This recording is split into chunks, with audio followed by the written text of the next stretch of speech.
Halo semua, selamat datang kembali di channel YouTube saya, Charles Lee. Bagaimana kabarnya buat kawan-kawan semua? Saya harap kawan-kawan semua dalam kondisi baik ya. Kemudian portofolionya bisa growth dan tetap hasilkan cuan dari pasar modal Indonesia. Oke, pada kesempatan kali ini saya akan membahas apa? Pada kesempatan kali ini saya akan melanjutkan analisa sebelumnya, yaitu untuk komposit dan beberapa saham big caps. Loh, kenapa kok bahas saham big caps dan kompositnya? Karena sesuai dengan prediksi atau analisa kami sebelumnya ya, untuk indeks kita tidak kemana-mana ya, range-nya masih 6.800 mencoba 6.900 tetapi gagal ya, seperti itu. Nah, kemana arah pergerakannya untuk komposit? Dan yang menarik di beberapa saham terutama perbankan big caps itu ada yang menarik ya buat teman-teman simak. Apa? Pastikan teman-teman tonton video ini sampai selesai. Oke, tanpa berpanjang lebar ya, kita langsung masuk ke pembahasannya. Seperti biasa kita pakainya trading view ya. Untuk komposit seperti yang tadi saya singgung di awal ya, sedikit di awal, bahwa indeks kita atau IHSG kita ini cenderungnya tidak kemana-mana ya. Dalam satu minggu ini range-nya 6.850-an sampai 6.900, tetapi dia belum bisa breakout dari level 6.900, sehingga per Jumat kemarin ya, tanggal 11 Agustus itu terkoreksi 0,19% ke level 6.879, atau kita bisa bulatkan ya 6.880. Tapi bagaimana potensinya untuk komposit ke depannya ya? Kalau saya lihat dari analisanya ini cenderungnya, kalau seandainya tidak ada halangan ya, maka dia cenderung akan menguji lagi 6.900. Tinggal dilihat apakah sentimennya itu mampu mengangkat pergerakannya atau tidak. Kalau berkaca ke Amerika ya, inflasinya meningkat lagi. Kalau sebelumnya itu cenderungnya mulai turun, sekarang meningkat ya, dari 3% jadi 3,2% untuk yang Juli. Nah, dampaknya apa? Kekhawatiran bahwa ekonominya belum pulih ya, belum pulih sehingga berdampak ke bursa Asia maupun Indonesianya, seperti itu. Jadi overall bagaimana? Teman-teman tenang aja ya. Selama masih di atas 6.800 masih cukup aman untuk IHSG kita. Jadi teman-teman lebih tenang aja, seperti itu. Nah, sekarang kita masuk ke saham yang pertama, big caps, BBCA ya. Untuk BBCA seperti yang teman-teman ketahui ya, tanggal 11 Agustus 2023 ditutup stagnan ya di level 9.400, atau teman-teman bisa cek di sini. BBCA ini sebenarnya openingnya di 9.425 ya, atau lebih tinggi, atau mencetak all time high ya di 9.450, tetapi sayangnya di penutupannya itu di level 9.400, jadi dia ditutup stagnan. Nah, kenapa saya bahas saham-saham big cap terutama seperti BBCA? Karena teman-teman bisa cek di sini, dia membentuk atau mempertajam all time high-nya ya, mempertajam all time high-nya menandakan apa? Berarti kinerjanya bagus atau direspon positif oleh market ya, seperti itu. Nah, sekarang pertanyaannya, kalau ditanya apakah dia akan melanjutkan all time high? Biasanya kalau dia sudah menyentuh all time high, maka dia akan mencoba untuk membentuk atau mengekor ya, merekor lagi all time high-nya, mempertajam rekornya, seperti itu. Jadi kita tunggu aja untuk BBCA. Nah, buat teman-teman holder BBCA, jelas ya bahwa kinerjanya cukup bagus. Apalagi kalau teman-teman cek beritanya ya, bahwa BBCA ini kinerja Q2-nya atau satu semester itu mencetak laba terbesar sepanjang masa ya, sejak berdiri sampai sekarang itu kalau nggak salah di 26T ya, 26T atau 12T seperti itu. Jadi dia jelas ini menunjang ke harganya ya. sehingga secara fundamental cukup oke, untuk investasi juga cukup oke ya. Kemudian bagaimana trennya? Kalau trennya tidak perlu diragukan lagi ya. Kalau untuk posisi sekarang EMA 50 di atas EMA 200, EMA 50 nya di 9130-an, sedangkan EMA 200-nya di 8750. Jelas ya, fasenya uptrend seperti itu, mencetak all time high. Nah, buat teman-teman yang bertanya apakah masih sangat layak di hold, jawabannya jelas masih sangat layak di hold karena dia fasenya masih uptrend ya. Buat teman-teman yang belum punya, apakah bijak beli di all time high seperti sekarang tambah muatan? Menurut saya, kalau ditanya jangka waktu investasi yang long term, aman-aman saja ya. Tapi kalau untuk jangka pendek, misalnya untuk beberapa bulan misalnya seperti itu, alangkah lebih bagusnya kalau teman-teman punya di harga lebih bawah. Let's say di mana? Let's say-nya di dekat EMA 50 ya, di 9100, 9200 itu masih sangat mungkin buat teman-teman dapatkan ya.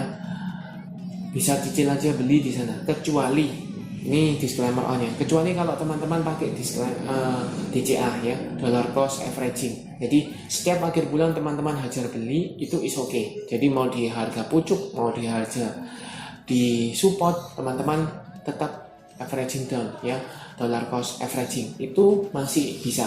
Tapi kalau teman-teman hanya periodik untuk investasi, maka lebih baik tunggu aja di dekat support. Potensi selalu ada, cuman kalau teman-teman dapat lebih murah, maka lebih bagus ya, seperti itu. Nah, bagaimana broker summary-nya? Apakah memang ada akumulasi atau tidak? Kemudian secara volume teman-teman bisa cek ya, volumenya standar ya, volumenya tidak terlalu ramai, cuman standarnya BBCA. Kemudian garis MACD ini masih cenderungnya sideways, tetapi di akhir itu mulai ada angkatan, menunjukkan apa? Kemungkinan ada akumulasi ya. Kita coba cek broker summary-nya. Untuk kali ini saya pakai Mirai ya, HODS Mobile. Kita coba cek broker summary-nya untuk tanggal Jumatnya saja. Ini bisa kelihatan bahwa ada akumulasi ya. Akumulasinya siapa? Ada ZP ya, akumulasi. Yang buang siapa? DX dalam jumlah relatif banyak ya. Tapi akumulasinya jelas masih lebih banyak ZP. ZP itu siapa? Teman-teman bisa lihat, ini MyBank Sekuritas Indonesia. Yang kedua ada AK ya, tapi cross check kan itu jadinya dia net sell, masih buangan barang. Jadi mayoritas ZP ambil dalam jumlah besar. Nah, bagaimana foreign flow-nya? Untuk foreign flow-nya teman-teman bisa cek ya, 5 hari terakhir atau dalam minggu kemarin itu full dalam arti BBCA ini masih di net buy oleh asing atau asing masih masuk. Nah, kenapa kalau buat teman-teman yang baru join di channel YouTube saya, mungkin bertanya, kenapa harus lihat foreign flow di saham big caps? Ya kan? Jawabannya adalah kalau saham big caps itu pergerakannya cenderung didukung oleh asing. Kalau asingnya masuk, itu mayoritas harganya akan cenderung lebih mudah untuk naik ya. Walaupun tidak mesti, tapi overall kalau asingnya masuk sedikit banyak pasti akan mengangkat harganya ya, atau minimal akan menahan seperti itu. Jadi apakah penting dilihat foreign flow-nya? Menurut saya penting ya. Tapi sekali lagi, time frame teman-teman mungkin sangat berbeda dengan asing, institusi asing atau foreign ya. Jadi teman-teman atur ulang preferensinya. Untuk analisa atau mendukung analisa is okay, tidak masalah ya. Tapi tidak hanya dilihat dari foreign flow-nya ya, seperti itu. Nah, kita kembali, foreign flow selama 1 minggu jelas ya akumulasi, bahkan di tanggal 9 itu akumulasi dalam jumlah besar ya. Jadi jelas akumulasinya. Dampaknya apa? Dampaknya kalau teman-teman lihat ya, di tanggal 9 itu BBCA naik 2,17%. Jadi cukup signifikan ya untuk asing. Clear ya untuk BBCA. Untuk teman-teman yang holder jelas masih sangat layak di hold. Buat teman-teman yang belum punya, itu atur preferensi. Kalau pakai dollar cost averaging bisa entry dimanapun nggak apa-apa, tapi kalau mau lebih aman tunggu aja di dekat-dekat support ya. Support terdekatnya di EMA 50 ya, seperti itu. Itu untuk BBCA. Kita lanjut ke saham kedua, ada BBRI atau Bank Rakyat Indonesia. Untuk BBRI kurang lebih ya selama 1 minggu masih di range antara 5.600 5.700 ya, di area sana. Bahkan di Jumat tanggal 11 Agustus 2023 terkoreksi ya hampir 1% atau lebih tepatnya 0,88% di level 5.650. Nah, bagaimana peluangnya untuk BBRI? Jelas ya, kita mau persingkat saja.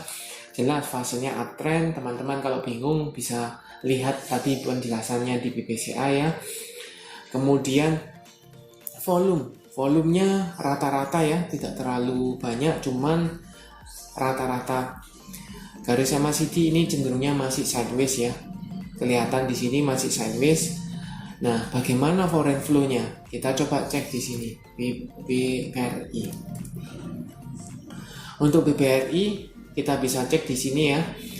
Ini untuk aset ya, kita bisa cek. Coba satu persatu aja. Ini cenderungnya dia tidak ada akumulasi, malah cenderung ada distribusi, cenderung ya. Kenapa? Kalau teman-teman kaset ini teman-teman bisa lihat ya, dia cenderung ada mayoritas masih akum ya, tapi ZP buang barang, YU juga buang barang. Ya, walaupun YU ada ambil tapi mayoritas buang barang. Jadi cenderungnya ada sedikit buangan barang ya atau distribusi. Kemudian bagaimana foreign flow-nya? Foreign flow setelah dia akumulasi atau masuk dalam jumlah besar ya di tanggal 7 dan tanggal 9, tapi di tanggal 8, 10 dan 11 dia cenderungnya buang barang. Mayoritas kalau teman-teman hitung ya, dikomparekan proporsional, ini masih cenderung masih ada barang ya, masih ada akumulasi di BBRI walaupun sudah sedikit keluar seperti itu. Nah, bagaimana untuk prospeknya? Jelas kalau teman-teman fundamentalis atau teman-teman fundamental berkacanya untuk investasi selama masih uptrend masih sangat layak di hold ya. Buat teman-teman yang sudah atau yang belum punya bagaimana? Untuk teman-teman yang belum punya, apakah bisa entry sekarang? Bisa-bisa saja, tinggal diatur ya preferensinya. Cuman kalau ditanya ke saya, lebih enak entry di mana? Saya sih lebih menyarankan teman-teman entry atau tunggu di kisaran EMA 50-nya ya, di level 5.500 itu mungkin masih bisa ya, masih bisa. Tapi kalau mau lebih konservatif ya, mungkin kalau misalnya IHSG-nya tertekan dalam jumlah besar atau foreign flow-nya itu masih outflow, itu mungkin akan menekan. Mungkin ke 5.400 itu mungkin masih bisa. Tapi range-nya, menurut saya range-nya itu di 5.500 sampai 5.700 dalam 1 minggu ini ya. Range-nya di arah sana ya, seperti itu. Atau bahkan kalau seandainya memungkinkan, itu malah dicetak all time high lagi, seperti itu ya. Itu untuk BBRI. Nah, kita lanjut ke saham ketiga, BMRI. Ini juga yang menarik. Selain BBCA, BMRI juga menarik. Kenapa saya bilang menarik? Kalau teman-teman lihat secara jangka pendek di sini aja, dia terus mempertajam all time high-nya ya. Dia kan sempat di 5.500-an ya. Kemudian perlahan-lahan dia mulai 5.600, 5.700 sampai bahkan kalau teman-teman lihat di tanggal 11 Agustus 2023 dia menyentuh level 6.000 ya. Walaupun belum bisa dikatakan dia breakout dari level 6.000 yang psikologis, tapi setidaknya dia menyentuh level tersebut. Tinggal teman-teman lihat, ini kan jelas ya all time high. Sama seperti BBCA tadi, all time high masih sangat layak di hold karena fasenya masih uptrend. Teman-teman yang sudah punya lebih baik di hold ya. Biarkan profitnya run atau investasi ya, sangat layak diinvestasikan. Kemudian kenapa bisa all time high? Seperti yang tadi saya jelaskan bahwa BBCA kinerjanya cukup bagus, mencetak sejarah laba terbesar. Begitu juga untuk BMRI. Dia juga rilis laporan keuangan ya, 2 atau semester 2 itu juga mencatatkan laba terbesar sepanjang sejarahnya BMRI. Jadi sangat wajar kalau mencetak rekor laba, berarti kinerjanya bagus. Kinerjanya bagus, direspon pasar dengan bagus. Akhirnya apa? All time high juga di harganya. Seperti itu. Jadi relate ya. Untuk volume, teman-teman bisa cek ya, volumenya keluar, volumenya ada ya. Garis MACD jelas ya, strong uptrend, strong all time high seperti itu. Nah, bagaimana foreign flow-nya? Kita coba cekkan di sini BMRI. Untuk BMRI broker summary-nya ya, untuk Jumat itu cenderungnya ada buangan barang oleh ZP, BK ya. Kemudian yang nampung LG, AK, jadi mayoritas ada buangan barang. Kemudian foreign flow-nya bagaimana? Foreign flow teman-teman bisa cek ya, hijau, rata-rata hijau semua kecuali Jumat kemarin dia ada buangan barang ya. Jadi bagaimana kalau dilihat proporsional antara in-nya atau inflow-nya dengan outflow-nya, jelas ya, masih inflow, istilahnya asing masih punya barang di BMRI seperti itu. Kemana arah pergerakannya jelas ya. Kalau asing punya di harga, teman-teman bisa lihat di harga yang dia cetak rekor all time high terus, maka mereka akan berupaya atau minimal BMRI ini pergerakannya akan mencoba membentuk all time high baru, atau minim lah kita bisa simpulkan dia akan mencoba untuk retest dari resisten psikologis di 6000 ya, seperti itu. Jadi sangat layak untuk di hold. Buat teman-teman yang belum punya, mau invest, mending tunggu aja ya, lebih sabar, tunggu aja di waktu koreksi. Itu teman-teman bisa manfaatkan untuk tambah muatan, averaging down, itu is okay ya. Tapi kalau dikejar all time high terus, teman-teman hajar, takutnya ketika dia all time high tertahan tidak mampu break dari area resist 6000, dia akan mencoba meretest supportnya. Nah, ketika meretest tersebut, teman-teman bisa untuk entry, itu BMRI ya. Kita lanjut ke saham bank terakhir ya, BBNI,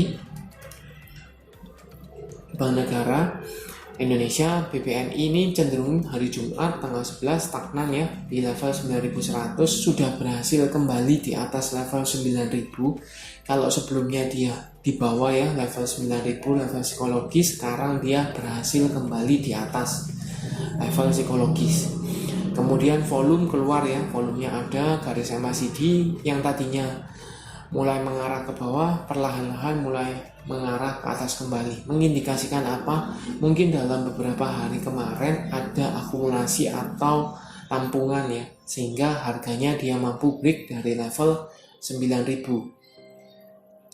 Nah, untuk memastikan kita coba cek broker summary-nya ya.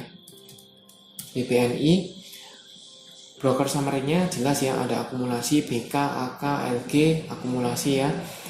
Yang buang ZP seperti itu. Foreign flow-nya ya, teman-teman bisa cek ya. 3 hari terakhir ini akumulasi relatif jumlah besar ya, mulai masuk kembali.